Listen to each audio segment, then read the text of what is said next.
Runājot par šīm te darbošanās vietām Krievijā, jāsaka tā bijušajā Padomju Savienībā, jo Ukraina jau nav Krievija galu galā.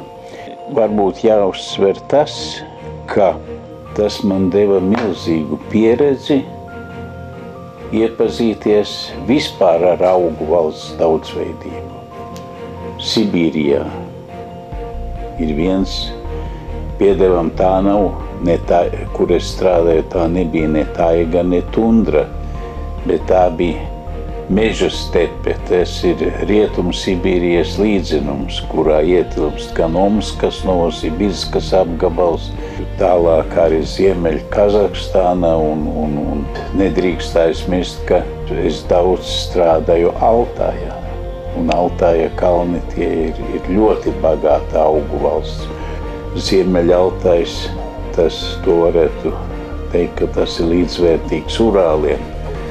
Centrālais Altais, tas ir līdzīgs Kaukazam.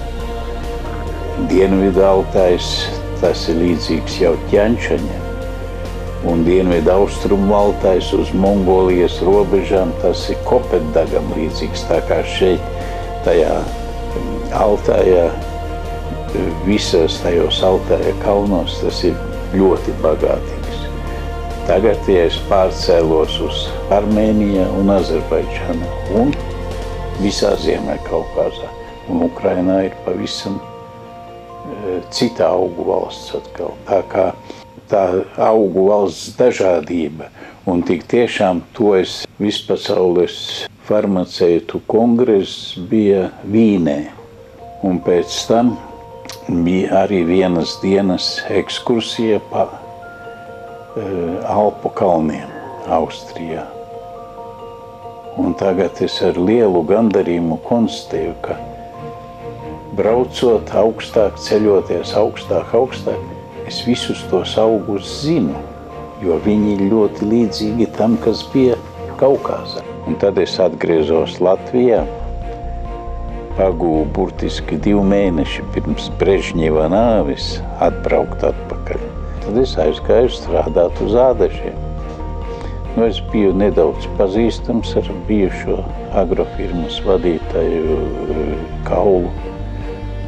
Viņš mani paņēma un es turpināju strādāt. Es rakstīju grāmatas, strādāju attiecīgi, nodibināju zinātnes centru ādažos.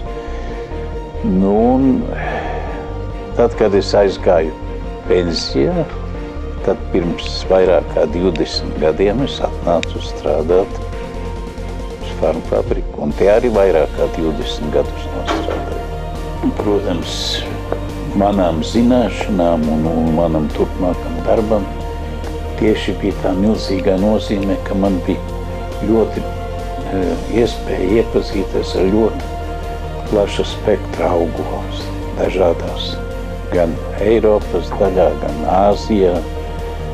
Visvairāk man prātā ir palicis, protams, Altais. Nekad mūžā neesmu nožēlojis to, ka es esmu šim te virzienam pievērsies.